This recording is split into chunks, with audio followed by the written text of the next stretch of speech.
కొంచెం హోల్డ్ చేద్దాం మనం. సో ఎస్, బ్లాక్ బస్టర్స్ మనందరికీ అందించిన గ్రేటెస్ట్ రైటర్ డైరెక్టర్ త్రివిక్రమ్ గారు మాట్లాడతారు. నౌ అందరికీ నమస్కారం. ఈ సినిమా ఫస్ట్ నాకు కథ చెప్పినప్పటి నుంచి కూడా this film is very close to my heart. And ఈ సినిమాని ఇంత చాలా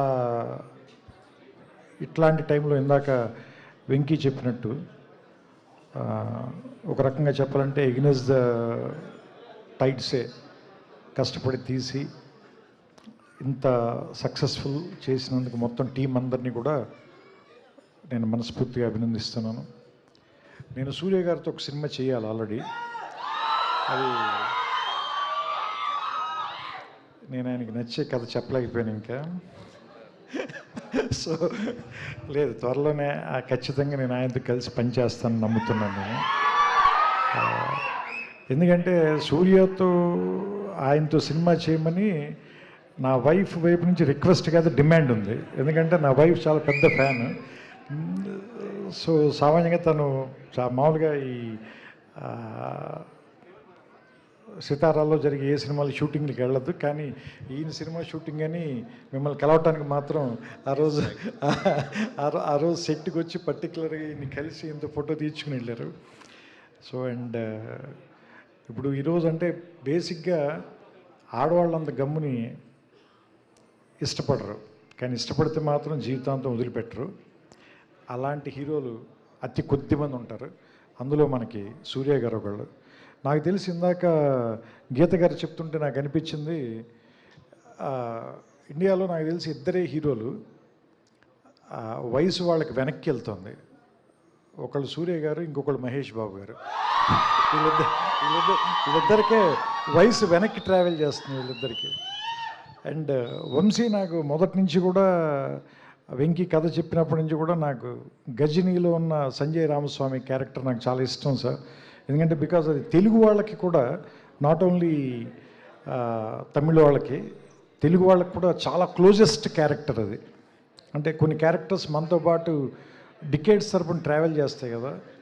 అండ్ నాకు ఆమీర్ ఖాన్ గారు చెప్పడం గుర్తు, ఎందుకంటే నేను సూర్యాన్ని మ్యాచ్ చేయలేకపోయాను అని ఆయనే ఒప్పుకున్నారు. ఇది హిందీ గజని అయిన తర్వాత. ఇది నాకు అరవింద్ గారు చెప్పారు నేను ఆయనతో జల్సా సినిమా పనిచేసేటప్పుడు. సో అలాంటి లుక్ని మళ్ళీ తీసుకురావాలి అని ట్రై చేసినప్పుడు దానికి వెంకీ నిజంగా పడిన కష్టం కానీ, ఏమంటారు దాన్ని, రాయటంలో కానీ తీయటంలో కానీ నిజంగా heads off to him.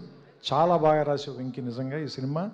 And నేను ఎడిట్లో చూస్తున్నప్పుడే ఫస్ట్ హాఫ్లో ఇంటర్వ్యూ సీన్కి కానీ, సెకండ్ హాఫ్లో వచ్చి కొన్ని సీన్లు ఉంటాయి. అవన్నీ మీకు చెప్పడం నాకు ఇష్టం లేదు, ఎందుకంటే సినిమా చూడాలనుకునే వాళ్ళందరినీ కూడా స్పాయిల్ చేయడం నాకు ఇష్టం లేదు. It is too early. So నాకు తెలిసి అది కమింగ్ ఇయర్స్లో అవన్నీ నాకు తెలిసి కొన్ని ఐకానిక్ సీన్స్గా మిగిలిపోతాయి. ఎస్పెషల్లీ హాస్పిటల్లో మీరు మమిత మాట్లాడుకునే సీన్ కానీ, అండ్ మదర్తో మీకున్న రిలేషన్ కానీ. అండ్ ఈ సినిమాలో 4 పిల్లర్స్ ఉన్నాయి. ఒక పిల్లరు సూర్య గారు అయితే, ఇంకొక పిల్లర్ రాధిక్ గారు, మూడో పిల్లర్ రవీనా టండన్ గారు, ఇంకో పిల్లర్ మమితా బైజు గారు. అండ్ నేను కేజీఎఫ్ చూశాను. అండ్ బయట కూడా నాకు ఐ నో రవీనా గారు very well. As a person she is very strong and dynamic lady, but she played a very vulnerable character in this. That is very you did it very naturally, because it's on like an edge, but you played it with a lot of dignity. It may look easy to people, but I know how difficult it is to pull it off. Yeah. No, that is Sinu and Anurag Kashyap. I was only assisting them. So and that's why it is very difficult. అంటే మీకు ఆవిడ పర్ఫార్మెన్స్ని మీరు underline చేయాలి అని అనిపించట్లేదు అంటేనే she performed really well. And Mamitha, because that role itself is very energetic and very difficult character. సూర్య గారిది కొంచెం చేయకపోయినా కానీ ప్యాసివ్ అయిపోతుంది అది. అలానే ఎక్కువ చేస్తే టూ యాక్టివ్ అవ్వకూడదు. So that is very very underperform చేయటం it is very very very difficult. ఎందుకంటే దాన్ని ఒప్పించడం చాలా కష్టం. So you did a great job sir, and seriously thanks to Venky for one thing, because Surya గారి సినిమాలో ప్రొడక్షన్లో మా పేరు కూడా ఉన్నందుకు. So that's why in one way we're happy, but I'm not completely happy. So as a director ఈ సినిమాకి నా పేరు పడినప్పుడు then I will be happy. So అంటే two extremes, Karuppu on one side and Viswanathan and sons totally 180 degrees opposite, just less than 1 year. సో నాకు తెలిసి that means నాకు అనిపిస్తుంది మళ్ళీ మీరు కొత్తగా స్టార్ట్ చేసినట్టున్నారు. Last year he got introduced again. So this is his second film. So he will travel with us, he will give us a lot of memories, lot of things to cherish.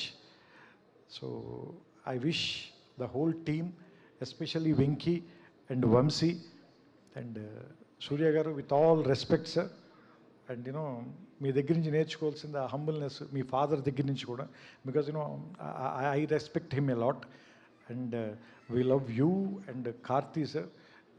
You guys are Telugu heroes only. ఎందుకంటే because now Tamil, Telugu, Hindi, there are no barriers, because Indian cinema became one. ఇంకా there are no language barriers, no regional barriers. So ఇంకా దయచేసి ఎవరు కూడా దయచేసి అలాంటి చిన్న చిన్న విషయాలు మాట్లాడద్దు. ఎందుకంటే మనం ప్రపంచం అనే వేదిక మీద మన ఇండియన్ సినిమా తాలూకు సత్తా చాటాల్సిన సమయం ఇది. సో దట్స్ వై ఆ డైరెక్షన్లో మనం అంతా వర్క్ చేస్తున్నాం. సో దాంట్లో ఇది మరో ప్రయాణంగా భావిస్తూ ఇలాంటి ఒక మంచి సినిమాని ఆదరించిన మీ అందరూ, నిజంగా ఈ సినిమాకి నిజమైన హీరోలు మీరు, ఆడియన్స్. సో మీ అందరికీ మా అందరి తరఫున థ్యాంక్స్ చెప్తూ నమస్కారం, శుభ సాయంత్రం. థ్యాంక్ యూ త్రివిక్రమ్ గారు, thank you so much for coming.